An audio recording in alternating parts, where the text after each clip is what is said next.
अस्सलाम वालेकुम दोस्तों, मेरा नाम है अली उमर सर हमेशा की तरह मौजूद है दाऊद और आप देख रहे हैं इस वक्त क्रिकेट लवर अली शो को कैसे देखना बनता है। दोस्तों लोगों से बात करने जा रहे हैं, बात करेंगे जी आज आपके साथ टॉप ग्रीन न्यूज का सेगमेंट आप शेयर करेंगे। नंबर 1 पे लोग से बात करने जा रहे हैं, जो हमारे पास अपडेट आ रही है वो आ रही है जी। पहली जो चॉइस होगी ओपनर की आपकी वर्ल्ड कप 2027 के लिए, उसमें फखर जमान का नाम है। क्या कहानी है वो आप लोग से शेयर करेंगे। बाबर आजम क्या एग्री हो गए सेंट्रल कॉन्ट्रैक्ट के लिए, क्या उन्होंने साइन कर दिए, इस पर गुफ्तगू करेंगे। न्यूजीलैंड का टूर और पाकिस्तान होने जा रहा है, कब होगा ये टूर, इस पर बात करेंगे। और निदा डार ने जो एक रीजन बताई है भाईजान, ये आपकी वुमेन्स जो क्रिकेट डाउन क्यों हो गई है, वो क्या रीजन है वो आप लोग से शेयर करेंगे। और ऑस्ट्रेलिया ने आज बांग्लादेश को शिकस्त दे दी है, इस पर बात करेंगे। बीसीसीआई अनहैप्पी है भाई सूर्यवंशी का जो बिहेवियर है उसको लेकर, जरा इस पर गुफ्तगू करेंगे। और इंग्लैंड जो है कंसीडर कर रहा है एक नए टेस्ट कप्तान के लिए, वो क्या कहानी आ रही है वो भी आप लोग से शेयर करेंगे। तो अगर आप हमारे चैनल पर पहली बार आए चैनल को आपने सब्सक्राइब करें, साले के बारे में भूलिएगा। बात का खास करते हैं नंबर 1 खबर के साथ जो हमारे पास आ रही है, तो जो नंबर 1 खबर आ रही है वो ये आ रही है कि दाऊद साहब फखर जमान जो है वो आपकी पहली चॉइस होने जा रहे हैं वर्ल्ड कप 2027 की ओपनिंग के लिए, क्योंकि पाकिस्तान ने काफी ज्यादा फार्मूले ट्राई एंड टेस्टेड कर ली हैं, लेकिन ओडीआई में अभी तक उस तरह से पाकिस्तान को ओपनिंग में कामयाबी नहीं मिल सकी है। देखिए, पाकिस्तान का व्हाइट बॉल का कैंप लगा हुआ है और रेड बॉल का भी लगा हुआ है, लेकिन व्हाइट बॉल के कैंप से कुछ खबरें निकल कर आ रही हैं। और खबरें ये हैं कि क्योंकि पाकिस्तान की अब अगली जो प्रिपरेशंस है वो यही है, तो वर्ल्ड कप को मद्देनजर रखते हुए और जो अगली सीरीज आपकी असाइनमेंट्स हैं व्हाइट बॉल की, वो तो एक ट्राई नेशन सीरीज है जिसमें श्रीलंका, इंग्लैंड, पाकिस्तान खेलेंगे और फिर एशियन गेम्स T20 फॉर्मेट में खेला जाना है। मेन तो ये दो आपकी टास्क आ रहे हैं, लेकिन मेजर अगर आप देखो तो जो सीढ़ियां हैं वो ये वर्ल्ड कप की तैयारियों के लिए। तो जाहिर है इसमें आप स्पेशली अगर आप ओडीआई फॉर्मेट की बात करो, जो आप ट्राई सीरीज में अपना डिफरेंट कॉम्बिनेशन ट्राई करोगे, फिर वही एक कहीं ना कहीं एक आपका पड़ाव होगा वर्ल्ड कप के लिए भी, और फिर उस तरह से आप प्रोसीजर फॉलो करोगे।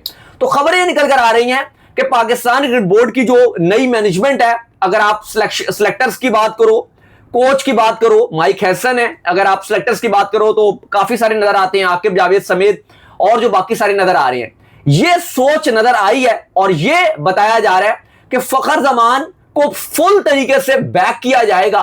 और वो डिस्पाइट कि अगर वो फेलियर्स भी हासिल करते हैं कुछ मैचेस में, ट्राई नेशन सीरीज में या आगे जो पाकिस्तान की अपकमिंग सीरीज हैं, फिर भी उनको ही सपोर्ट किया जाएगा और वही पाकिस्तान के वर्ल्ड कप 2027 के फर्स्ट चॉइस पहले ओपनर होंगे फखर जमान।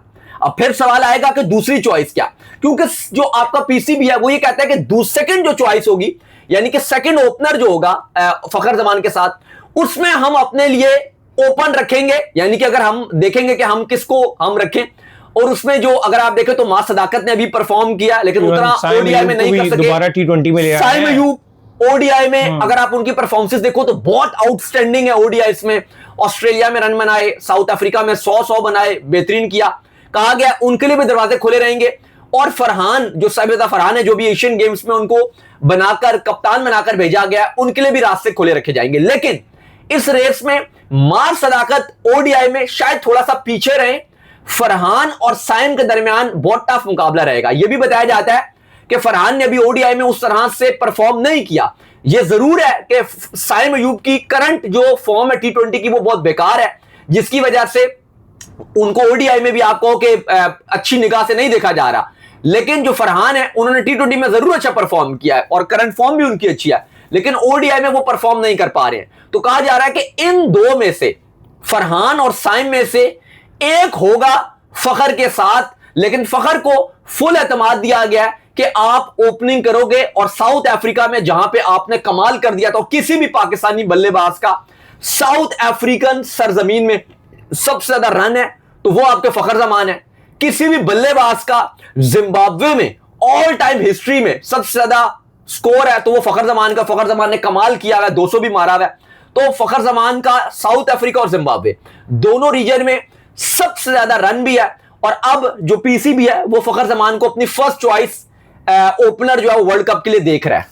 खैर, इसके बाद जो अपडेट आ रही है हमारे पास वो आ रही है बाबर आजम के हवाले से। तो भाईजान कुछ खबरें जो है वो हमारे तक ये पहुंच रही हैं कि बाबर आजम जो है वो एग्री कर गए हैं सेंट्रल कॉन्ट्रैक्ट के हवाले से। अभी इसके हवाले से 100% कंफर्मेशन जो है नहीं हो सकी है, लेकिन खबरें ये आ रही हैं कि बाबर आजम एग्री कर गए हैं और वो साइन करेंगे अपने सेंट्रल कॉन्ट्रैक्ट को लेकर। दाऊद साहब देखिए, कुछ मीडिया आउटलेट्स तो ये बता रहे हैं कि बाबर आजम जो है वो एग्रीड है और वो अपना जो सेंट्रल कॉन्ट्रैक्ट है उस पर साइन करने के लिए जा रहे हैं। अच्छा पहले तो मैं बता दूं कि चॉइस क्या है। एक बात है, अब आप ये कहते हो कि साइन नहीं करेंगे तो क्या चॉइस है?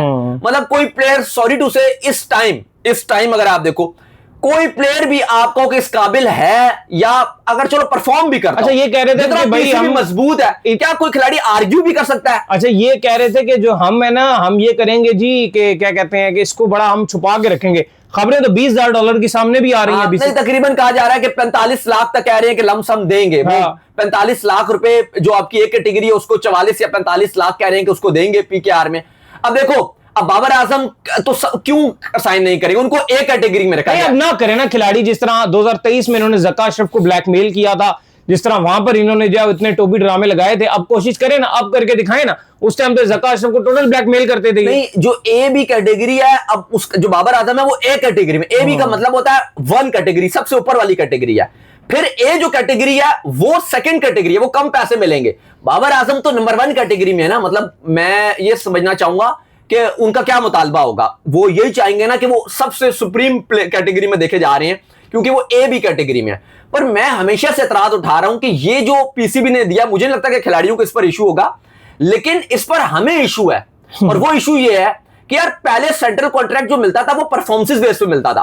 अब अगर आप देखो तो प्लेयर्स की अगर परफॉर्मेंस नहीं भी है ना, तो आप खाली ये देख रहे हो कि यार वो टेस्ट और ओडीआई खेलता है ना, तो वो ए कैटेगरी में ही आएगा। आप ये नहीं देख रहे कि भाई पहले उसकी परफॉर्मेंस से देखो। अब अगर ओडीआई और T20 वो खेलता है तो वो सी कैटेगरी में आ जाएगा ऑटोमेटिक। आप ये नहीं देख रहे कि भाई उसकी परफॉर्मेंस देखो। अब मैं आपको बताता हूं, अब बी कैटेगरी है, जैसे बी कैटेगरी, अब उसमें आपको एग्जांपल देता हूं कि किस तरह से ये बिल्कुल ही अजीबोगरीब है मंतक है, जिसमें प्लेयर को तो इशू ही नहीं होगा। हमेशा ये होता है कि सेंट्रल कॉन्ट्रैक्ट आपको तब मिलता है अगर कोई प्लेयर अच्छा नहीं कर रहा होता, ऑटोमेटिक उसकी जो कैटेगरी है वो गिरती है। अब क्या हो रहा है, मैं आपको एग्जांपल देता हूं। सऊद शकील अली साहब, अभी रेड बॉल टेस्ट तो होते साल में 4 हैं आपके, ठीक है, 4 से 5 ही आप खेलते हो साल में टेस्ट मैच। अब उनकी परफॉर्मेंस बिल्कुल नहीं है पूरा साल टेस्ट मैच, इसमें बिल्कुल रन नहीं उन्होंने बनाए, बिल्कुल नहीं कुछ किया। लेकिन चूंकि वो टेस्ट खेलते हैं, वो ऑटोमेटिक ए कैटेगरी के नामी जो कैटेगरी है, जो एक्चुअली में आपकी बी कैटेगरी है, चूंकि वो रेड बॉल के स्पेशलिस्ट हैं, तो ऑटोमेटिक बगैर परफॉर्मेंस के वो ऑटोमेटिक किस कैटेगरी में आ जाएंगे? जो बी कैटेगरी है। इसी तरीके से आपके और भी प्लेयर्स हैं जो टेस्ट खेलते हैं, अब परफॉर्मेंस नहीं है, लेकिन चूंकि उनको ऑटोमेटिक डाल दिया जाएगा। अब इसी तरह मैं एग्जांपल आपको देता हूं, सलमान अली आ गए, अब उनकी परफॉर्मेंस नहीं है। वो T20 में थे, बिल्कुल रन नहीं बना रहे थे। ओडीआई में पिछले साल रन जरूर बनाए, लेकिन इस साल उनके ओडीआई में भी रन नहीं आ रहे, टेस्ट में भी कुछ खास नहीं किया। लेकिन चूंकि सलमान अली आगा टेस्ट और ओडीआई खेलते हैं, T20 तो वो नहीं खेलेंगे, टेस्ट और ओडीआई खेलते हैं, ऑटोमेटिक वो एक कैटेगरी में होंगे। ऐसा ही है, ऑटोमेटिक सलमान अली मतलब ए बी कैटेगरी में बाबर के साथ, जो जिस कैटेगरी में ए बी में बाबर में, वो भी ए बी में टॉप कैटेगरी है। अब ऑटोमेटिक सलमान अली आगा, क्योंकि टेस्ट और ओडीआई फॉर्मेट खेलते हैं, परफॉर्मेंस जीरो है, परफॉर्मेंस जीरो, लेकिन परफॉर्मेंस देखी नहीं जाएंगी क्योंकि वो ए बी कैटेगरी में आते हैं, वो नंबर 1 कैटेगरी है, टेस्ट और ओडीआई खेलते हैं, तो ऑटोमेटिक सलमान अली आगा जो है वो बेस्ट, जो हाई पेड सैलरी वाले खिलाड़ियों के उनमें होंगे। अब इसी तरह मैं आपको एग्जांपल देता हूं, अब सुफियान मुकीम है, वो परफॉर्मर है, ठीक है, आपने उसके साथ अभी ज्यादती की है कि आप उसको उस तरह से खिला नहीं रहे, लेकिन वो परफॉर्मर है। अब आप उसको सिर्फ T20 कैटेगरी की वजह से, या अहमद दानियाल हो गया, वो परफॉर्म कर रहा है, वो बॉलिंग अच्छी कर रहे हैं, लेकिन आप बोलोगे क्योंकि T20 खाली प्लेयर है, अभी तक T20 की तरफ से पाकिस्तान के लिए खेला है, तो आप बोलोगे कि यार इसको अगर कोई और XYZ प्लेयर, अच्छा प्लेयर का आप नाम ले लो जो खाली T20 खेलते हैं, तो आप ये बोलोगे कि भाई ये डी कैटेगरी में आएगा, सिर्फ माना 10 लाख रुपए लेगा, बेशक ये परफॉर्म करता है। तो इसमें इतने झोल हैं, मैं समझता हूं कि प्लेयर्स तो खुशी के मारे इस सेंट्रल कॉन्ट्रैक्ट में यूं साइन मारेंगे, परफॉर्म करो ना करो, बस कॉन्ट्रैक्ट तो आपको मिलना है। बहुत ही गलत चूरन की तरफ आपको जो लगाया गया, WTC से आप जो है बाहर हो चुके हो, और ऐसे टाइम के ऊपर टेस्ट मैचेस के ऊपर जो फोकस करना, टेस्ट मैच खेल भी नहीं रहे, सबसे बुरी बात है कि मतलब आपको 5 टेस्ट मैच हमारे आगे आ रहे हैं, ठीक है, आ रहे हैं, वही है। आप अगर आप मुझे बताओ कि 5 टेस्ट मैचों को लेकर आपका प्लान क्या है आगे वर्ल्ड कप को लेकर, क्योंकि WTC से तो आप ऑलरेडी बाहर हो चुके हो। टीमें प्लान करती हैं WTC को देखते हुए कि हाँ भाई हम क्वालिफाई कर सकते हैं या नहीं क्वालिफाई कर सकते। आप रेड बॉल को अब इज्जत दे रहे हो जब आप WTC की साइकिल से बाहर हो चुके हो, तो बेहतर है आपको ओडीआई की तरफ अभी जंप लगानी चाहिए थी, और ये प्रेस कॉन्फ्रेंस भी आपकी ऐसी होनी चाहिए थी जिसमें हमें लगता कि आप ओडीआई के लिए तैयारी कर रहे हैं, सारी दुनिया जो है वो ओडीआई के लिए तैयारी कर रही है, और आपने जो आप टेस्ट मैच का चूरन जो हमें बेचकर जो आप निकल गए, और टेस्ट भी कोई खास नहीं रखे हुए, और टेस्ट से भी आप बाहर हो गए हो, WTC से भी आप बाहर हो, वही है ना। प्लस पूरी दुनिया इस टाइम क्रिकेट खेल रही है। आप प्रेस कॉन्फ्रेंस में हमें ये भी बताते कि पाकिस्तान की फलां सीरीज फाइनलाइज हो गई है, वो बोर्ड फ्री है तो हमने उससे सीरीज रखवा दी, हमें भी खुशी होती। अच्छा, जो अगली खबर है दाऊद, पूरी दुनिया, हाँ अभी आते हैं, पूरी दुनिया इस टाइम क्रिकेट खेल रही है, पूरी दुनिया। अगर आप देख लो इंडिया अफगानिस्तान से, सारी दुनिया इस टाइम अगर आप देखो तो क्रिकेट खेल रहा है। इंडिया होस्ट कर रहा है अफगानिस्तान को, इंडिया ए, श्रीलंका ए जो है वो, और अफगानिस्तान है वो दंबुला में क्रिकेट खेल रहे हैं। मेन श्रीलंका की टीम वेस्ट इंडीज से मौजूद है, वेस्ट इंडीज क्रिकेट खेल रहा है। इंग्लैंड खेल रहा है न्यूजीलैंड के साथ। मतलब कौन से एफसी अगर ऐसी टीम है जो नहीं खेल रही? पाकिस्तान है जो 2-2 महीने नहीं खेलती, एक सीरीज खेलते हैं फिर 2-2 महीने की छुट्टियां। खैर, इसके बाद जो अपडेट आ रही है जी हमारे पास, वो आ रही है निदा डार के हवाले से। न्यूजीलैंड खबर ये आ रही, बल्कि न्यूजीलैंड के हवाले से जो अपडेट आप लोग से जो शेयर करनी थी। और खबर ये है कि भाईजान न्यूजीलैंड जो है वो टूर करने के लिए जा रही है पाकिस्तान का, लेकिन अगले साल ये जो है टूर खेला जाएगा पाकिस्तान के अंदर। न्यूजीलैंड आएगी और 2 टेस्ट मैच की सीरीज जो है वो खेली जाएगी भाईजान। देखिए बिल्कुल पाकिस्तान और न्यूजीलैंड की ये सीरीज है, और पाकिस्तान और न्यूजीलैंड ने WTC की आखिरी सीरीज खेलनी है, जिसमें न्यूजीलैंड ने पाकिस्तान आना है और 2 टेस्ट मैचेस खेलने हैं। और खबरें अभी आ रही हैं कि इस सीरीज में भी PCB और न्यूजीलैंड कोई वाइड बॉल के जो मैचेस हैं वो भी शेड्यूल नहीं करने के लिए जा रहे। बात यह है यार कि जब एक न्यूजीलैंड आ रही है टेस्ट खेलने के लिए, और वो अब आपके लिए ऑलमोस्ट डेड रिवर बन जाएंगे, क्योंकि इंग्लैंड में भी आप टेस्ट सीरीज हारोगे या एक आध मैच अगर आप जीत भी गए तो बांग्लादेश से 2 क्योंकि आप हार गए तो आप ऑलमोस्ट बाहर हो WTC से। तो फिर वो जो यहां खेलने के लिए आएगी उस सीरीज का कोई मकसद नहीं होगा। तो भाई बेहतर यह है कि आप वर्ल्ड कप की भी साथ तैयारी करो ना, मकसद हो या ना हो, चलो चीज बात छोड़ो, अगर मकसद हो भी, आप अलाइव भी हो WTC में, फिर भी 2027 वर्ल्ड कप का साल है, तो बेहतर यह होना चाहिए। क्योंकि अभी तक जो PCB और न्यूजीलैंड क्रिकेट बोर्ड के दरमियान बात चल रही है वो खाली टेस्ट को ही बात चल रही है कि जो हमने आपके लिए FTP में हमने खेलने के लिए आना है, न्यूजीलैंड टूर ऑफ पाकिस्तान सिर्फ उसी में ही खेलेंगे, और वो 2 टेस्ट मैचेस हैं। तो भाई आपको उसके साथ 5 ODIs भी फाइनलाइज करने चाहिए कि अगर न्यूजीलैंड आ रही है पाकिस्तान तो आपको वर्ल्ड कप की तैयारी भी हो।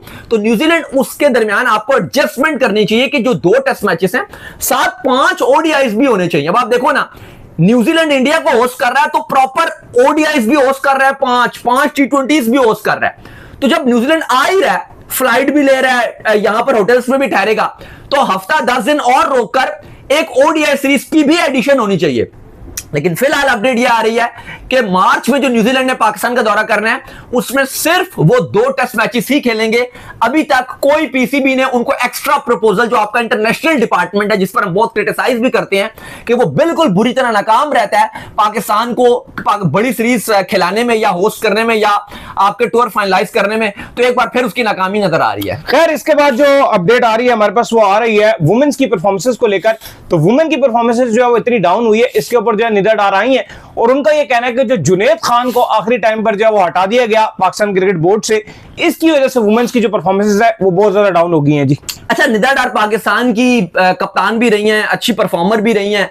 उनका मानना यह है कि पाकिस्तान की वुमेन बड़े अच्छा कर रही थी, और जब जुनैद खान इनकी कोचिंग में थे तो साउथ अफ्रीका के अगेंस्ट भी पाकिस्तान अच्छी परफॉर्मेंसेस दिखा रहा था, जीत रहा था। न्यूजीलैंड में भी पाकिस्तान ने अच्छा किया, वहां पर भी जीते। पाकिस्तान साउथ अफ्रीका के सीरीज में भी पाकिस्तान की अच्छी परफॉर्मेंसेस थी, लेकिन एकदम से जुनैद खान को हटा दिया गया और फिर वहाब रियाज को लगा दिया गया। उसके बाद से वो कहती हैं कि पाकिस्तान की जो परफॉर्मेंसेस हैं वो एकदम से रुक गई।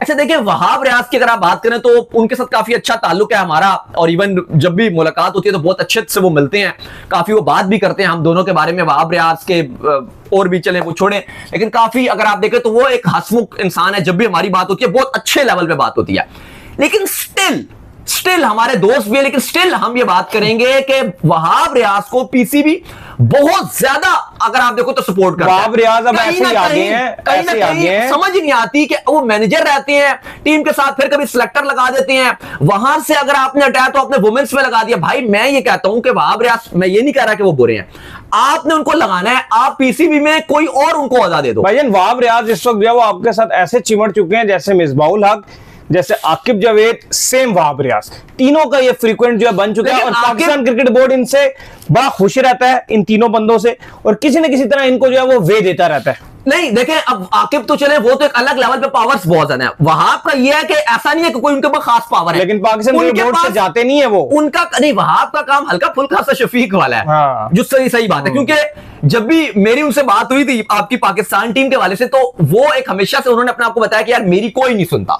सीधी जो बात है वो यही बताते हैं कि मेरी बिल्कुल कोई नहीं सुनता, आप जो बात कर रहे हो बिल्कुल ठीक कह रहे हो, आपने ये बात की जो भी मैं बात करूं या ये, वो कहते हैं भाई सारी बातें आपकी ठीक है, आप कहते हो ये मसला है, ये मसला है, ये मसला है, ये मसला है, आपने 4 मसले बताए, 100% एग्रीड करता हूं कि यही चारों मसले हैं, लेकिन वो जो मसले बताते हैं वो ये बताते हैं कि मैं खुल के काम ही नहीं कर पाता, मेरी बात नहीं सुनी जाती। वो जो मेन पाकिस्तान टीम में बताते हैं वो कहती है कि भाई मेरी नहीं सुनी जाती। इनका थोड़ा सा मसला ये भी है ना, इनका ऐसा वो जुगती जो है सेंस ऑफ ह्यूमर, इनको कोई सीरियस भी नहीं लेता। हाँ, वो ऐसा ही सही बात कह रहे हैं, क्योंकि वो हर टाइम हंसते रहते हैं, शुगर लगाते रहते हैं, तो वो यही बात करते हैं कि भाई मेरी बात नहीं सुनी जाती। मैं किसी को भी कहता हूं, अब कुछ ऐसी बातें जो नहीं है बताई जा सकती, लेकिन वो बताते हैं कि यार इस प्लेयर को भी कहो वो भी नहीं सुनता, उस प्लेयर को कहो वो भी नहीं सुनता। मैं बहुत कोशिश करता हूं, मुझे याद है 2024 का वर्ल्ड कप था, अब बाबर आजम क्योंकि पाकिस्तान पहला मैच यूएसए से हार गया था, तो हम सारे ये चाह रहे थे कि बाबर आजम प्रेस कॉन्फ्रेंस करे और सवाल है हम सबके और हम उनसे पूछें, लेकिन बाबर आजम वहां पर एक भी प्रेस कॉन्फ्रेंस में नहीं आए। बाबर आजम सिर्फ आए तो वो आखिरी मैच में आए, और वो था जो आपका आयरलैंड का मैच था और पाकिस्तान जीत दिया था, बाहर हो गया था पाकिस्तान, उसमें आए और उसमें उन्होंने प्रेस कॉन्फ्रेंस की कि हाँ जी ठीक है जी, ये हो गया वो हो गया फलाना हो गया, और वो डेड रबर मैच था, पाकिस्तान के लिए कोई इंपॉर्टेंट था नहीं। तो उसके अलावा वो बिल्कुल भी आपके जो बाबर आजम है वो नहीं आए, तो वहां पर भी वो कहते थे कि भाई मेरी नहीं सुनी जाती, जो हो रहा है वो गैरी क्रिस्टो बाबर चला रहे हैं, मैं बस यहां पर ऐसे ही हूं जैसे हम बात करते हैं कि सिलेक्टर आपके ये जो असद शफीक मौजूद है, कोई उनकी चलती नहीं है, बस वो लगे हुए हैं। तो ऐसा ही है कि बस वो भी पीसीबी के साथ जुड़े रहते हैं, अभी मेंस नहीं तो वुमेन्स के साथ आगे। लेकिन निदा डार का मानना यह है, और मैं उनकी बात कहीं ना कहीं समझूंगा कि वो ठीक भी है, कि जुनैद खान बहुत अच्छा काम कर रहे थे, हमने देखा है काफी स्किल में वुमेन्स की बेहतरी आ रही थी। खैर इसके बाद जो अपडेट आ रही है हमारे पास वो आ रही है ऑस्ट्रेलिया के हवाले से। तो ऑस्ट्रेलिया ने जो है वो बांग्लादेश को आज जो पहला T20, तो पहले T20 में जो शिकस्त इनको जो हो गई है बांग्लादेश को, ओडीआई में तो लगातार जीत रहे थे, लेकिन आज बांग्लादेश का जो है बैटिंग फेलियर देखने को मिला है, जिसकी वजह से ऑस्ट्रेलिया इनको बड़ी आसानी से इस पहले T20 में हराने में कामयाब हो गया है। देखिए आज बांग्लादेश का काफी बुरा दिन रहा है, क्योंकि आज ऑस्ट्रेलिया ने एक बार नहीं बल्कि 2 बार बांग्लादेश को हरा दिया। पहला तो मेंस की टीम में उन्हें शिकस्त हुई, 131 बांग्लादेश ने सिर्फ बनाया, 19 ओवर में ऑल आउट हो गए, और ये एक आसान टारगेट था, इवन दो क्योंकि मुश्किल विकेट था, फंसा थोड़ा सा ऑस्ट्रेलिया भी, विकेटें गिर रही थी, मार्च आउट हुए, इंग्लिश आउट हुए, टीम में लगा के थोड़ी सी मसले मसाइल बनेंगे, लेकिन कॉपर कनोली ऐसा लग रहा है कि वो एक स्टीवन स्मिथ वाला रोल अदा करने जा रहे हैं, जैसे नए स्टीवन स्मिथ आए थे। ऑस्ट्रेलिया के तमाम फॉर्मेट में उन्होंने ऑस्ट्रेलिया को संभाल लिया था, चाहे वो ओडीआई फॉर्मेट हो, चाहे वो T20 फॉर्मेट हो, चाहे वो रेड बॉल फॉर्मेट हो, और ऐसा लग रहा है कि कॉपर कनोली भी अभी रेड बॉल में उस तरह से नहीं आए, लेकिन T20 ओडीआई में कमाल कर रहे हैं। जो 3rd ओडीआई ऑस्ट्रेलिया ने जीता था वहां पे पूरी ऑस्ट्रेलियाई टीम फ्लॉप हो गई थी, एक कॉपर कनोली थे जिसने 150 रन बनाया था, आईपीएल में बड़ा परफॉर्म किया, और आज भी 47 रन बनाए 27 गेंदों पे, 3 छक्के और 4 चौके मारे, और तेज खेल रहे थे। लेकिन एट द एंड चीजें आसान रही, जब इनके 89 पे 4 आउट हो गए थे तो लगा शायद एक बार ऑस्ट्रेलिया चौक यहां पर कर जाए, लेकिन फिर ये टारगेट जब इतना छोटा हो, सिर्फ 132 बनाना हो, तो फिर चीजें आपके हाथ से निकल जाती हैं। और फिर एक और मैच जो वुमेन्स का मैच था, वहां पर भी हमने देखा कि बहुत ही आसानी के साथ जो ऑस्ट्रेलियाई वुमेन थी उन्होंने बांग्लादेश की वुमेन को ट्रैश करके रख दिया। और आज हमारी पाकिस्तान की जो वुमेन्स का मैच है उनका भी मैच खेला जाना है और साउथ अफ्रीका के साथ है। उम्मीद करते हैं कि आज जो हमारी वुमेन्स है फाइनली जीत हासिल करें। अली साहब तो बड़े एक्साइटेड हैं, रोनाल्डो का भी मैच है। अली साहब रोनाल्डो का भी मैच है और जल्दी से जो है वो जाके वो भी देखना है, क्योंकि वक्का ओहो फीफा वर्ल्ड कप भी चल रहा है। खैर इसके बाद जो अपडेट आ रही है जी हमारे पास, वो अपडेट आ रही है बीसीसीआई बड़ा नाखुश है सूर्यवंशी के एटीट्यूड को लेकर। दाऊद साहब देखिए, इंडिया ए और श्रीलंका ए और अफगानिस्तान ए की जो ट्राई सीरीज खेली जा रही है, आपको पता है 2 दिन पहले जो इंडिया ए और जिस तरह से श्रीलंका ए के खिलाड़ियों में लड़ाई हुई, तिलक वर्मा का जो एटीट्यूड था बहुत ज्यादा खराब था, अंपायर के साथ बदतमीजी करते हुए नजर आए।